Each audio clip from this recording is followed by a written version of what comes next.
what? You're ready to roll. What? Mr. Eustace is here this morning. Want it up, down, down, down, down some more? Are you good there? Yeah? Up, down some more. All right, good. It's clean, man. Right? I'm telling you. All right, swing around the iron there. And this morning, Mr. Eustace, good morning. How the feelings this morning? Everything is good? Yeah, I'm alright. I'm cool. Well. Good, man. Good. You're still in the early morning walking and things? No. No? You're not on treadmill? The police stop me. The police? You walking too fast, my guy. Yeah. My guy, take it. This morning we had to talk about a little issues. And of course, everybody know that, the upcoming rally and all that you have. And give us some plans. The NDP's plans, you're going to lay them out this morning. Walk me through it. Yeah, brother. Well, the first thing I just want to encourage as many people as possible Right. to turn out to the rally on Saturday. We expect a very large crowd, and the real purpose of the rally is to say to the public of St. Vincent and Grenadines what the NDP will do when elected to office. I like what you said that, when elected to office. Not if we are. No. When. So it's no longer if we are. It's when we are elected. We're going to win. All right. Yeah. What are some of the plans that you all will have in up the sleeve of the NDP? Well, first of all, there are a number of major issues which are affecting the country right now. Right. Earlier this morning, I was listening very carefully to the conversation that you're having here, and this whole question of domestic violence, rape, and all these matters are critical. From work we have done and information we have by persons who are creditable, organizations that are credible, including the United Nations, it is clear that we have a major problem here when it comes to domestic violence and rape and our treatment of women. Right. As a matter of fact, I'm aware of a poll that was taken recently in St. Vincent and Grenadines, which says that over 80% of the public are concerned about that particular issue. For many people, it is the number one issue they feel should be dealt with. And as you know, just last week, the week before the last, a new law was passed, which we supported in Parliament, which begins to look more definitively at this issue and come with some proposals. This has been passed into law, and to me, that is a first step exercise, but an important one. Right. But it recognizes the problem in a much more significant way than the law that has been now repealed. And I'm looking forward to a lot of publicity, a lot of information coming out in relation to this issue from government and all the different organizations to address this problem. It is a serious problem. When we look at things like tourism, what are the plans like for tourism and all that? Yeah, tourism is now on decline. There's the impression given that we need to do something significantly about that. All the talk you hear is about the airport and the important role it can play in tourism. Once upon a time they were saying that if the NDP gets into office they will leave the airport as it is. But the NDP made a statement, I made a policy statement since in the last election that the NDP will finish the airport. We are concerned about the cost and how it is being managed, and the cost continues to increase, and we really don't know when the airport is going to open. So any promotion we are doing now with respect to tourism, assuming that the airport is going to open this year, is a joke. Right. Really is a joke, because there's no way that the airport will open this year. But we believe down the road it can play a role. It can play a significant role. But it has to be operated properly, and we have to be able to make some money from it. But we ain't going to make the money from that for many, many years to come. That is a plight that will face generations of Vincentians to try and recoup the cost, because that airport is not financially viable. But having spent that amount of money in it, we can't just let it slide. Something has to be done to make it operational, and it may mean giving incentives for operating the airport. Because by itself, it can't happen. And you and your party, you're prepared to do that? Yes, and we made that clear even in the 2010 elections. I made a formal statement on behalf of the party. But people keep saying, oh, NDP is against. NDP is not against an airport. NDP is against the way this thing is being done and what the costs are. And whether, in fact, it will be properly certified. If it's not properly certified, then it will be worse. Well, there it's been made clear. It must be properly certified. Otherwise, aircraft can't land because they won't get insured. You know, so it's a lot of money and a lot of issues. Now, talking about properly certified, now it makes me jump onto the other thing. Bananas. Yeah. Now, I heard in a couple of that you're going to revive the banana industry. Oh, yeah. We have set out a plan. We have had a number of consultations throughout the country over the last year or so. We have gone into most of the banana areas and had meetings with farmers. You know? And we have come up with a first stage plan aimed at revitalizing, rehabilitating, or replanting 1,000 acres of bananas in the first year. We estimate the cost of getting that rehabilitation and so on to be $9 million for that 1,000 acres. The big difference with our proposal and what the government is now doing is that a number of banana farmers have been out of business for a long time.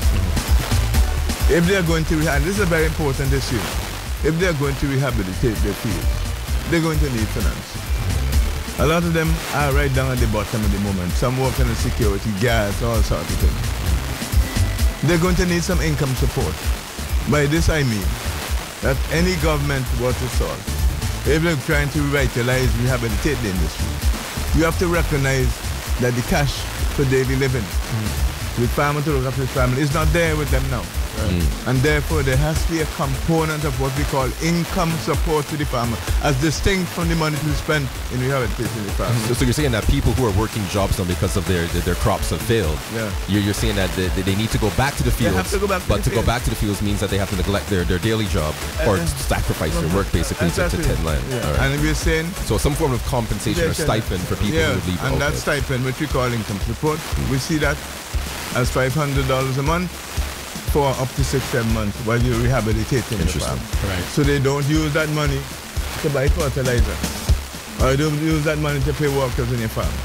You use it to look after your family. In addition to that now, we then come to a soft loan for the inputs that you may need and a certain amount of subsidy in the price of the fertilizer and so forth. Right. So a farmer knows, at least I have this to pay my light bill, I can send my daughter to school, and I have to touch that. The amenities and all these things. The basic things. So you have that covered. Yeah, and that is a very important. We believe, based on the calculations we have done, and unrealistic prices, that in the first year, gross sales of bananas of that 1,000 acres will come to $21 million in Murtland. Compare that with last year when we did 1.5 million. Right. The NDP government can promise that. Definitely. Where are we on job creation? No, well, that is part of job creation. That's part of extension. Right. But in addition to that, you raise the issue of tourism. Let me give an example, which I really find ridiculous. And a lot of people don't pay attention to it, even when you speak about it over and over again. We have a tourism authority, and we have a ministry of tourism. The tourism authority has the basic job of getting tourism going. Okay. They have something in the budget every year for transfers, and I want to make sure people understand this. They have a vision in the budget every year in the recurrent budget for what they call transfers. That is money being transferred from the central government to another body. Okay? It is $110 million in this year's budget. Out of that, you get money for the tourism authority to carry out its business, including its promotion.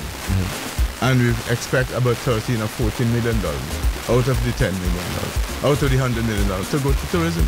But last year they got 3 instead of 13. So how are they going to carry out their program?